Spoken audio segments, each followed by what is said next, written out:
जय Hind and hello guys, स्वागत है आपका आपके अपने YouTube चैनल ज्ञानदेह होस्ट में। और इस वीडियो में मैं आपको बताने वाला हूं RRB NTPC graduate level and 12th level दोनों पर ऑनलाइन फॉर्म कैसे भरना है उसके बारे में। यहां पर गाइस आपको आपका लेटेस्ट अपडेट भी दिया जाएगा जो कि रिसेंटली आरआरबी ने जारी किया है। इसके अलावा जो आप इस फॉर्म को भरते समय प्रॉब्लम्स कर रहे हैं, गलती कर रहे हैं, जिसकी वजह से आपका फॉर्म रिजेक्ट हो सकता है, अगर आपने एक भी गलती कर दी तो वो भी आपको यहाँ पर बताया जाएगा कि कहां पर क्या गलती हो रही है और क्या चीजें आपको बिल्कुल भी नहीं करनी है, कैसे आपको फॉर्म को भरना है। इस वीडियो में जैसे आपको फॉर्म भर के दिखाया जाएगा, आप ऐसे अगर फॉर्म को भर लेंगे, ज़्यादा दिमाग नहीं लगाएंगे अपनी तरफ से, तो आपसे इस फॉर्म को भरने में कोई मिस्टेक भी नहीं होगी और आपका फॉर्म 100% एक्सेप्ट होगा। कोई भी आपको एरर देखने को नहीं मिलेगा। तो वीडियो को आपको पूरा देखना है। पहले तो मैं आपको बता दूं कि जो आपकी लास्ट डेट है वो बढ़ा दी गई है। अगर आप यहां पर अंडर ग्रेजुएट यानी कि 12th लेवल की पोस्ट पर अप्लाई कर रहे हैं तो इसमें अब आपकी जो लास्ट डेट है फॉर्म भरने की वो आपकी यहां पर बढ़ा करके 27 अक्टूबर 2024 कर दी गई है। पहले 20 अक्टूबर 2024 थी। और जो आप यहां पर फीस पेमेंट कर सकते हैं क्लोजिंग डेट के बाद भी, वो आप 28 से 29 अक्टूबर 2024 तक कर सकते हैं। और फिर जो अगर आपने फॉर्म के अंदर कोई गलती कर दी है तो मॉडिफिकेशन के लिए टाइम आपको 30 अक्टूबर से 6 नवंबर 2024 तक का दिया है, पर उसके लिए आपको अलग से 250 रुपये चार्ज करने होंगे। इसलिए आप जब पहली बार फॉर्म को भर रहे हो तभी कोई गलती मत कीजिएगा। फिर आती है वो वाली वैकेंसी जो कि ग्रेजुएट की, यानी कि अगर आप ग्रेजुएट लेवल पर अप्लाई कर रहे हैं तो इसकी लास्ट डेट पहले 13 अक्टूबर थी जो कि अब बढ़ा करके 20 अक्टूबर 2024 कर दी है। और लास्ट डेट जाने के बाद भी आप आपकी एप्लीकेशन फीस अगर रह जाती है वो 21 से 22 अक्टूबर 2024 के बीच में जमा कर सकते हैं। एंड यहाँ पर फॉर्म को एडिट करने के लिए ग्रेजुएट लेवल की वैकेंसी का 23 अक्टूबर से 30 अक्टूबर 2024 तक का आपको समय दिया है। अब ये चीज़ें आपने जान ली है, आपकी लास्ट डेट पहले ही बढ़ा दी है, लास्ट डेट के काफ़ी पहले ही, तो अभी आपको वेट नहीं करना है। अब ये तो हुई आपकी लास्ट डेट की जानकारी। अब हम बात करेंगे कि कैसे आपको फॉर्म को भरना है। वैकेंसीज में आपकी 11,558 है टोटल, दोनों को मिलाकर के 12th और डिग्री लेवल की। तो वीडियो के डिस्क्रिप्शन में जो मैंने लिंक दिया है, ये लिंक आप ओपन करेंगे तो आपके सामने सब जानकारी आ जाएगी। यहाँ पर सभी जानकारी चेक करने के बाद मैं आपको बता दूं कि फोटो एंड साइन को लेकर के जो प्रॉब्लम्स आती है उसके लिए मैंने स्पेशल वीडियो बनाई है। अगर आप चाहे किसी भी लेवल पर अप्लाई कर रहे हैं, एक बार इस वीडियो को वॉच कर लीजिएगा। इसमें मैंने आपको अच्छे से बताया कि फोटो और साइन कैसे बनाना है, किस वेबसाइट का इस्तेमाल करना है, चाहे आप फॉर्म मोबाइल से भर रहे हैं चाहे कंप्यूटर से भर रहे हैं, दोनों में ये वीडियो आपको काम आएगी। इसलिए आप एक बार इसको वॉच कर लीजिएगा। अब आप इंपॉर्टेंट लिंक के सेक्शन में आएंगे और अप्लाई ऑनलाइन लिंक ओपन करेंगे, आपके सामने आरआरबी की ऑफिशियल वेबसाइट आ जाएगी। अब अगर आपने इस वेबसाइट का इस्तेमाल करके पहले फॉर्म भरा है तो आप यहाँ पर अप्लाई के सेक्शन में ऑलरेडी हैव एन अकाउंट, इसके ऊपर क्लिक करके आपका रजिस्टर्ड मोबाइल नंबर और ईमेल एड्रेस डालेंगे, पासवर्ड डालेंगे जो आपने बनाया था और एक कैप्चा कोड डाल करके लॉगिन कर लेंगे। पर गाइज अगर आपने पहले से अप्लाई करके रखा है और आप पासवर्ड भूल चुके हैं तो आप फॉरगॉट पासवर्ड पर क्लिक करके यहाँ पर रजिस्टर्ड मोबाइल नंबर या ईमेल एड्रेस डालेंगे, डेट ऑफ बर्थ अपना जो भरा था आपने फॉर्म भरते समय वो सेलेक्ट कर लेंगे, ये कैप्चा कोड डाल करके प्रोसीड करेंगे। उसके बाद आपको ईमेल और मैसेज के माध्यम से एक नया पासवर्ड सेंड किया जाएगा जिसका इस्तेमाल करके आप यहाँ पर लॉगिन हो जाइएगा। पर गाइज अगर आप फ्रेशर है, आपने इस वेबसाइट का इस्तेमाल करके कोई फॉर्म नहीं भरा तो आप क्रिएट एन अकाउंट इसके ऊपर क्लिक करेंगे। और यहाँ पर भी आपको नोट करके यही हिदायत दी जा रही है कि अगर आपने 2024 के अंदर इस वेबसाइट का इस्तेमाल करके कोई भी फॉर्म भरा है तो आपको नया रजिस्ट्रेशन करने की कोई भी आवश्यकता नहीं है, आप उसी का इस्तेमाल करके लॉगिन कर लीजिए। पर आप फ्रेशर है तभी आप यहाँ पर क्रिएट एन अकाउंट ऑप्शन के ऊपर क्लिक करके यहाँ पर आए हैं, तो इसलिए आप यहाँ से इनको अग्री कीजिए और ओके करके अपना जो रजिस्ट्रेशन है वो कीजिए। और अगर आपको ओटीपी की प्रॉब्लम आए तो आपको वेट करना है, रात में आपको 12 से 2 के बीच में फॉर्म भरने की कोशिश करना है। उस वक्त वेबसाइट का सर्वर काफ़ी सही रहता है और आपको ओटीपी की प्रॉब्लम कम से कम नहीं आएगी। तो अभी आपको करना क्या, तो आप यहाँ से इसको ओके कर दीजिए। इसके लिए सबसे पहले कंट्री ऑफ नेशनलिटी में आप इंडिया सेलेक्ट करेंगे। फिर पर्सनल इन्फॉर्मेशन में जो भी आपका नाम 10th के सर्टिफिकेट के अकॉर्डिंग है वो आपको यहाँ पर डालना है, उसको दोबारा से डाल करके आपको वेरीफाई कर देना है। अगर आपने 10वीं के बाद में आपका नाम बदला है तो यस करिए, नहीं तो आपको नो करना है। फिर जो भी आपकी डेट ऑफ बर्थ है वो आप यहाँ पर कैलेंडर के ऊपर क्लिक करके सिलेक्ट कर लेंगे, पहले ईयर, फिर यहाँ से आपका जो भी मंथ है वो और उसके बाद में डे, एंड देन उसको दोबारा सेलेक्ट करके वेरीफाई कर लेंगे। फिर आपको आपका जेंडर सेलेक्ट करना है, उसको दोबारा सेलेक्ट करके वेरीफाई कर लेना है। फिर फादर नेम डालेंगे, फादर नेम को दोबारा डाल करके वेरीफाई कर लेंगे। उसके बाद मदर नेम डालना है, मदर नेम को दोबारा डाल करके वेरीफाई कर देना है। फिर आता है आपका आधार कार्ड का नंबर, तो आप आधार कार्ड नंबर डालिए और वेरीफाई यूजिंग आधार इसके ऊपर क्लिक कीजिए। अगर आपके पास आधार कार्ड नहीं है तो आप I do not have Aadhaar card इसके ऊपर क्लिक करके यहाँ पर I do not have Aadhaar card इसके ऊपर क्लिक कीजिएगा और फिर इनमें से कोई भी एक आईडी आपको सिलेक्ट कर लेनी है एंड देन उसका जो भी नंबर है वो यहाँ पर डालना है। इश्यूइंग अथॉरिटी बतानी है कि कौन सी अथॉरिटी के द्वारा आपका ये आईडी जारी हुआ है और कहाँ से जारी हुआ है, उस स्थान का नाम भी आपको देना होगा। पर अगर आपके पास आधार है तो फिर आपको ये देने की आवश्यकता नहीं पड़ेगी। फिर आप यहाँ पर आपका ईमेल एड्रेस डालेंगे और जनरेट ईमेल ओटीपी पर क्लिक करेंगे तो आपकी ईमेल पर एक ओटीपी जाएगा जो कि आप यहाँ पर डाल देंगे। फिर नंबर डालेंगे सेम वे में और मोबाइल वाला जो ओटीपी है वो जनरेट करेंगे और उसको यहाँ पर डाल देंगे एंड देन आप यहाँ पर एक पासवर्ड बनाएंगे। पासवर्ड के अंदर आपके इंग्लिश का कैपिटल लेटर, स्मॉल लेटर, साथ ही साथ कोई एक स्पेशल कैरेक्टर भी होना चाहिए। तो कुछ इस तरह का पासवर्ड बना लेंगे और फिर इसको दोबारा डाल करके वेरीफाई कर देंगे एंड देन एक कैप्चा कोड डाल करके preview and create an account के ऊपर क्लिक करेंगे। इसके बाद आपने जो भी इंफॉर्मेशन आपने भरी रजिस्ट्रेशन के समय वो आएगी और आप जब आपको लगे कि यहाँ सभी जानकारी सही है तो आप उसको सबमिट कर देंगे। क्योंकि मेरा अकाउंट पहले से बना हुआ है इसलिए मैं यहाँ पर होम के ऊपर आकर के ऑलरेडी हैव एन अकाउंट के ऊपर क्लिक करके अपना रजिस्टर्ड नंबर और पासवर्ड यहाँ पर डालता हूँ और फिर कैप्चा कोड डालने के बाद में लॉगिन के ऊपर क्लिक करता हूँ और आपको भी ऐसा ही करना है। अब गाइज यहाँ पर मैं आपको एक स्पेशल जानकारी दे रहा हूँ जो कि आपके लिए काफी इंपॉर्टेंट रहेगी। तो गाइज जैसे कि आपकी आरआरबी एनटीपीसी 12th लेवल की वैकेंसी शुरू हो चुकी है, फॉर्म शुरू हो चुके हैं, तो गाइज उसके लिए आपको कहाँ से प्रिपरेशन करनी है वो आपको बताया जा रहा है। तो आप एग्जाम दौर का ये यहाँ पर नोट्स खरीद सकते हैं जो कि अंडर ग्रेजुएट की जो पोस्ट है उनकी प्रिपरेशन के लिए आप यूज कर सकते हैं और कोई इसका इतना बड़ा वैल्यू भी नहीं है। सिर्फ आप इसको 59 रुपए में खरीद सकते हैं। जी हाँ, सिर्फ 59 रुपए में। और इसमें आपको कनिष्ठ लिपिक है, टंकंक, लेखा लिपिक यानी कि जो भी पोस्ट है वो सभी कवर की गई है। साथ ही साथ इसमें यहाँ पर आपके बेस्ट क्वेश्चन को तैयार किया गया है और आपको बोला है कि रेलवे के गत परीक्षाओं में आए हुए प्रश्नों पर आधारित इसको तैयार किया गया है। काफी मेहनत से इसको तैयार किया गया है। इसमें 3500 से प्लस अधिक प्रश्नोत्तर का संग्रह है और इसका जो प्राइस है वो मैं आपको बता ही चुका हूं। तो वीडियो के डिस्क्रिप्शन में इसको बाय करने का लिंक दिया है। यहाँ पर गाइज आप इसके जरूर लीजिएगा क्योंकि चाहे आप कहीं से भी प्रिपरेशन करें, किसी भी बैच से, चाहे ऑनलाइन चाहे ऑफलाइन वाली, ये उसमें 4 चांद लगा देगा अगर आप इसको अलग से परचेज करके इस वाले पीडीएफ को प्रिपेयर कर लेंगे। अगर आपने प्रिपेयर कर लिया तो आपके अच्छे खासे नंबर तो बन ही जाएंगे और बाकी जो आप प्रिपरेशन कर रहे हैं वो करते रहिएगा। और वीडियो के डिस्क्रिप्शन में इसको बाय करने का लिंक दिया है। ज़्यादा कोई बड़ा अमाउंट नहीं है, इसलिए मैं आपको कह रहा हूँ कि कहीं से भी नॉलेज मिले उसको इकट्ठी करनी है क्योंकि बार बार मौका नहीं मिलेगा। तो जाइए इसको बाय कर लीजिए, कोई सवाल डाउट हो तो पूछ लीजिएगा। अब लॉगिन करने के बाद में आपके सामने इस तरह का डैशबोर्ड आएगा। अभी आपको ऑनलाइन एप्लीकेशन के सेक्शन पर क्लिक करना है। यहाँ पर आपको ऊपर की तरफ आपकी अंडर ग्रेजुएट यानी कि 12th लेवल की पोस्ट देखने को मिल रही है और नीचे आपकी ग्रेजुएट लेवल की पोस्ट देखने को मिल रही है। तो दोनों पर आप यहाँ पर अप्लाई कर सकते हैं। आपको जिस पर भी पहले अप्लाई करना है वही आप यहाँ पर उसका जो आरआरबी है वो सिलेक्ट करिए, यहाँ पर टिक कीजिए और नेक्स्ट के ऊपर क्लिक करके आप यहाँ पर आगे की जानकारी भर लीजिए जो कि मैं आपको वीडियो में बता रहा हूँ। और जब आप यहाँ पर एक लेवल की पोस्ट को भर ले फिर से आपको यहाँ पर ऑनलाइन एप्लीकेशन के सेक्शन के ऊपर आना है एंड देन फिर आपको जिस दूसरे लेवल की पोस्ट पर अप्लाई करना है, जिसकी ग्रेजुएट अगर आपने ग्रेजुएशन भी की है तो फिर आप सेम तरीके से यहाँ पर अपनी जो आरआरबी है उसको सिलेक्ट करेंगे, इसके ऊपर टिक करेंगे एंड देन नेक्स्ट के ऊपर क्लिक कर देंगे। यानी कि एक एक करके आपको फॉर्म को भरना है और आपको यहाँ पर इस चीज़ का ध्यान रखना है कि आपसे कोई भी मिस्टेक ना हो क्योंकि जब आप पहली बार कोई फॉर्म भरेंगे, जैसे कि चाहे वो ग्रेजुएट लेवल का हो या फिर 12th लेवल का हो,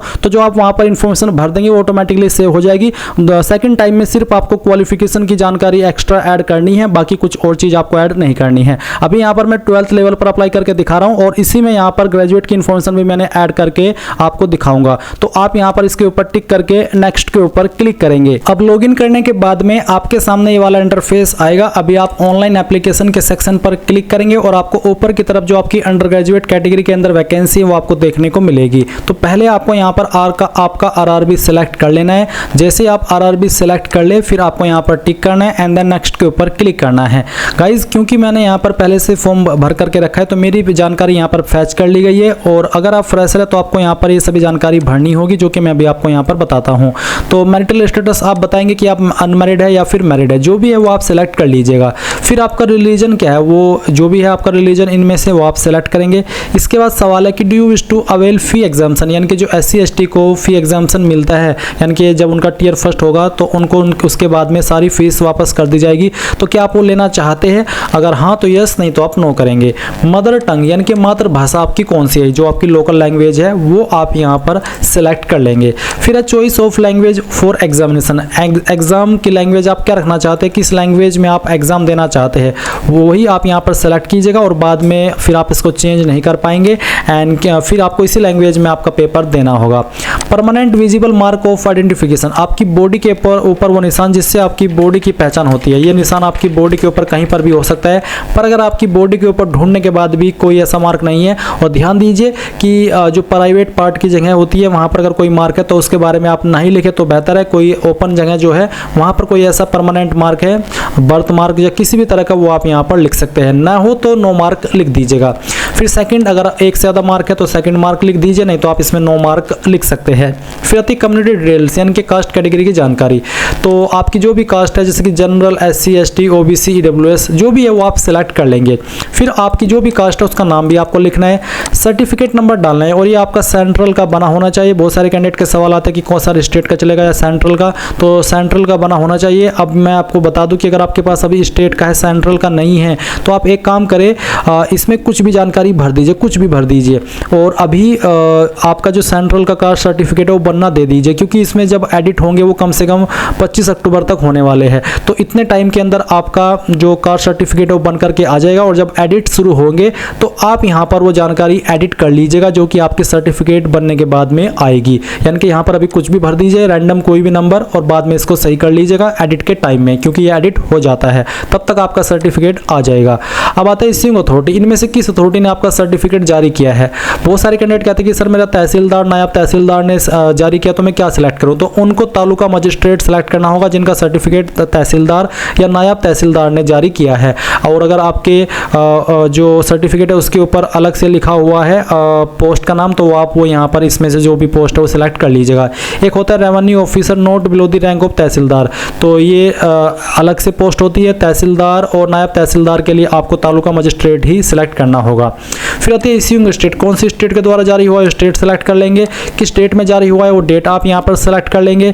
फिर जो रेल ट्रेवल पास फ्री मिलता है क्या आप उसको लेना चाहेंगे, अगर हाँ तो यस, नहीं तो आप नो करेंगे। नियरेस्ट यानी कि नज़दीकी रेलवे स्टेशन कौन सा है वो आप यहाँ पर एंटर करेंगे, और जो आपका कास्ट सर्टिफिकेट है वो आपको अपलोड करना है। आप कुछ कैंडिडेट का सवाल होगा कि सर अगर मैं इसमें कुछ भी जानकारी भर रहा हूँ और मेरे पास तो ना स्टेट का सर्टिफिकेट है ना सेंट्रल का, और मैंने फिर भी यहाँ पर कुछ भी जानकारी भर दी, तो मैं क्या अपलोड करूँ? तो आप यहाँ पर इसमें कोई भी रैंडम डॉक्यूमेंट अपलोड कर दीजिए, क्योंकि जब इसमें एडिट शुरू होंगे तब तो फिर आपको इसको अपडेट करना ही है, और ये अपडेट उस वक्त हो जाएगा, कोई इशू नहीं आएगा। ये मैंने आपको एक अलग से जानकारी इसलिए दी ताकि आपका वेस्ट ना जाए, इतना समय आपने वेट किया है वैकेंसी के लिए और आप इस कास्ट सर्टिफिकेट की वजह से फॉर्म को छोड़ दे, तो ऐसा मैं नहीं चाहता। मैंने इसका एक हैक ट्रिक जो भी है वो बता दिया है। अब आते हैं आपका पोस्टल एड्रेस, तो जो भी आपका प्रेजेंट एड्रेस है वो आप भरेंगे। पहले आपकी स्टेट सेलेक्ट करेंगे, फिर आपकी डिस्ट्रिक्ट, उसके बाद जो भी एड्रेस है वो यहाँ पर डाल देंगे। विलेज, टाउन, सिटी क्या एप्लीकेबल होती है आपके एड्रेस पर वो आप लिख देंगे, और आपका पिन कोड भी डाल देंगे। अगर आपका प्रेजेंट और परमानेंट एड्रेस एक ही है तो आप यहाँ पर इस बॉक्स के ऊपर टिक करिए, और अगर अलग है तो अनटिक करके अलग से भर दीजिएगा। फिर आप सेव करेंगे और नेक्स्ट के ऊपर क्लिक कर देंगे। अब यहाँ पर अदर डिटेल के अंदर कुछ सवाल पूछे, जैसे कि क्या आप एक्स सर्विसमैन है, अगर हाँ तो यस करिए, नहीं तो उसको नो ही रहने दे। अगर आप यहाँ पर विकलांग है तो इसमें यस करें, नहीं तो आपको यहाँ पर भी नो रहने देना है। और अगर आपको लिखने में कोई प्रॉब्लम है और आपको स्क्राइब चाहिए उसके लिए, तो आप यहाँ पर इस वाले ऑप्शन में यस करेंगे, नहीं तो आप नो कर दीजिए। अगर आप EBC सर्टिफिकेट यानी कि इकोनॉमिकली बैकवर्ड क्लास कैंडिडेट है तो आप यस करें, नहीं तो आपको नो करना है। क्या आप एक एम्प्लॉय है इंडियन रेलवे के, अगर हाँ तो यस, नहीं तो यहाँ पर भी आपको नो करना है। फिर करंट एम्प्लॉयमेंट क्या है, अगर आप सेंट्रल गवर्नमेंट के अंदर काम करें वो सेलेक्ट करेंगे, स्टेट गवर्नमेंट के अंदर तो वो, अगर पब्लिक सेक्टर अंडरटेकिंग्स के अंदर काम करें तो वो, और अगर आप अभी बेरोजगार है तो आप नॉट एप्लीकेबल के ऊपर क्लिक कर देंगे। फिर आपको बैंक डिटेल देनी है रिफंड के लिए, जो कि आपको टियर फर्स्ट का एग्जाम देने के बाद में रिफंड की जाएगी। और यहाँ पर अब आप आपका अकाउंट होल्डर नेम देंगे, यानी कि जिस नाम पर बैंक अकाउंट है उसका नाम, अकाउंट का नंबर, फिर यहाँ पर आप दोबारा नंबर डाल करके कंफर्म कर देंगे, एंड देन IFSC कोड डालेंगे जो कि आपको आपकी पासबुक के ऊपर मिल जाएगा। और जैसे आप FSC कोड डाल करके कंफर्म करेंगे तो बैंक का नाम और एड्रेस ऑटोमेटिकली यहाँ पर आ जाएगा। फिर आप सेव करेंगे एंड देन नेक्स्ट के ऊपर क्लिक कर देंगे। अब आती है क्वालिफिकेशन की जानकारी। तो यहाँ पर 10th की जानकारी आपको पहले देनी होगी, आपको आपकी स्टेट बतानी होगी, फिर आपकी डिस्ट्रिक्ट की कहाँ से आपने आपकी 10वीं की है, फिर आपके बोर्ड का नाम, किस डेट में रिजल्ट जारी हुआ था वो डेट, अगर आपको एग्जैक्ट डेट मालूम नहीं है तो जो आपकी मार्कशीट के ऊपर डेट है मार्कशीट जारी होने की वो भी आप यहाँ पर भर सकते हैं। आपका 10th का रोल नंबर और फिर 10th का जो सर्टिफिकेट है वो भी आप यहाँ पर अपलोड कर देंगे। एंड उसके बाद में आप यहाँ पर आपकी जो सेकंड क्वालिफिकेशन है यानी कि 12th वो आप सेलेक्ट करेंगे एंड फिर आपको यहाँ पर बताना है, डिसिप्लिन ऑटोमेटिकली यही रहेगा, स्टेट बतानी होगी, डिस्ट्रिक्ट, फिर आपके बोर्ड का नाम, date of result of declaration वो, और आपसे पूछे कि क्या आपको यहाँ पर टाइपिंग प्रोफिशिएंसी यानी कि टाइपिंग आती है हिंदी या इंग्लिश के अंदर कंप्यूटर पर, अगर हाँ तो यस, नहीं तो आप नो करेंगे। फिर 12वीं की परसेंटेज कितनी थी वो डाल देंगे और फिर आप इसको यहाँ पर सेव कर देंगे। इसके बाद गाइज यहाँ पर अगर आपके पास डिग्री भी है और आपको फिर ग्रेजुएट लेवल की जो पोस्ट है उन पर भी अप्लाई करना है तो आप यहाँ पर क्वालिफिकेशन के सेक्शन में बैचलर डिग्री भी अभी सेलेक्ट करके उसकी जानकारी भर दे। आप यहाँ पर बैचलर डिग्री सेलेक्ट करें, डिसिप्लिन में बैचलर डिग्री, सब स्ट्रीम आपका क्या है जिसकी कोई डिसिप्लिन है तो जो भी है वो आप यहाँ पर लिख दीजिएगा। ये लिखने के बाद में आपको स्टेट बतानी है जहाँ से आपने की है, उसके बाद आपका डिस्ट्रिक्ट जहाँ से आपने आपकी क्वालिफिकेशन की है, फिर आपको नेम ऑफ कॉलेज या फिर यूनिवर्सिटी जहाँ से आपने किया उस कॉलेज का नाम या फिर यूनिवर्सिटी का नाम आप यहाँ पर एंटर कर देंगे।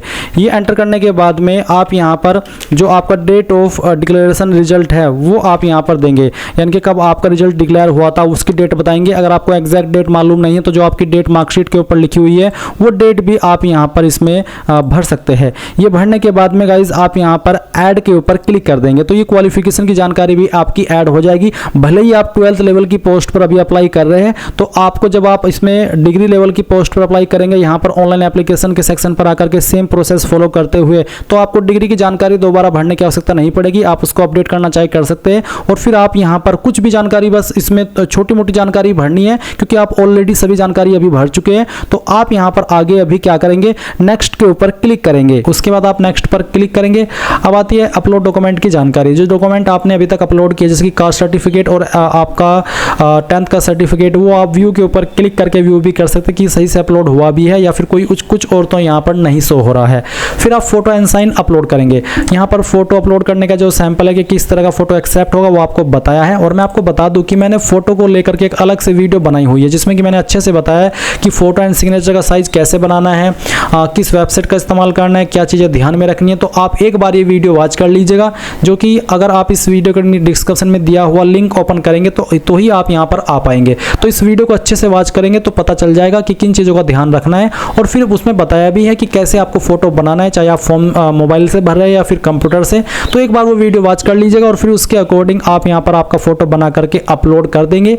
एंड जैसे ही फोटो साइन आप अपलोड करेंगे देन नेक्स्ट के ऊपर क्लिक कीजिएगा। अब आपके सामने यहाँ पर इस तरह से प्रेफरेंस देने का ऑप्शन आ जाएगा। अगर आप ग्रेजुएट लेवल पर अप्लाई कर रहे हैं तो आपको ग्रेजुएट लेवल पर जो प्रेफरेंसेस के ऑप्शन है वो मिलेंगे और अगर आप अंडर ग्रेजुएट की पोस्ट पर अप्लाई करें तो आपको उसके ऑप्शन मिलेंगे। बेसिकली उसी के आधार पर आपको यहाँ पर ये प्रेफरेंस दी गई है। अब आपको किसको किस नंबर पर रखना है वही आप पहले पर क्लिक कीजिएगा। जिसको आपको पहले पर रखना है उसके ऊपर आपको पहले क्लिक करना होगा और फिर आप यहाँ पर टिक करेंगे। उसके बाद में पहले इसमें आपको बताना कि कहाँ से आपने इस फॉर्म को भरा है और फिर गाइज यहाँ पर टिक करेंगे। उसके बाद में प्रीव्यू एप्लीकेशन यानी कि जो भी जानकारी आपने अभी तक भरी है उन सभी को आप चेक करेंगे। प्रीव्यू एप्लीकेशन पर क्लिक करने के बाद पूरा फॉर्म का प्रीव्यू आपके सामने आएगा। अच्छे से जानकारी को एक करके समय लगा करके चेक कर लेना है। जब आपको लगे कि सभी जानकारी सही है तभी आप यहाँ पर नीचे टिक कीजिएगा और उसके बाद में आप सबमिट के ऊपर क्लिक करेंगे। सबमिट पर क्लिक करने के बाद आप देखेंगे कि यहाँ पर आपको फिर से बोला है कि अगर आपने एक बार फॉर्म सबमिट कर दे तो आपको करेक्शन का मौका नहीं मिलेगा और अगर मिलेगा भी तो फिर आपको एक फीस देनी पड़ती है। इसलिए आप यहाँ पर अच्छे से टाइम लगा करके